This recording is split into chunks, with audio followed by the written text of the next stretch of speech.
সংবিধান অনুযায়ী এখনো প্রধানমন্ত্রী শেখ হাসিনা ওয়াজেদ। এই কনস্টিটিউশনে বলা আছে শেখ হাসিনা ওয়াজেদ রাষ্ট্রপতিকে অনুরোধ না করলে রাষ্ট্রপতি কি করতে পারবে না? পার্লামেন্ট ভেঙে দিতে পারবে না। তাহলে এখনো তো এই শেখ হাসিনা এই রাষ্ট্রপতি অনুযায়ী এই সংবিধান অনুযায়ী তো প্রধানমন্ত্রী। এখনো শিরিন শারমিন হচ্ছে তাহলে স্পিকার, ডিপটি স্পিকার, জেলে থাকলেও সেও ডিপটি স্পিকার। আপনি 29 সালের আগে সংসদ ভেঙে দিলে সেটা কি 7-এর খ অনুযায়ী কি? 7-এর খ অনুযায়ী কি বলা আছে?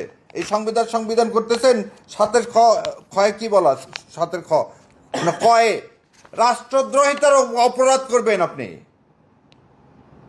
আপনি তো রাষ্ট্রদ্রোহী বানায় ফেলে দিলেন জনাব তারেক রহমানকে, সালাউদ্দিন সাহেব এই বক্তব্য দিয়ে। তাহলে প্রথম কথা হলো যে সংবিধান করতেছেন, সেই সংবিধানে 29 সালের আগে এই সংবিধান ভেঙে যায়নি।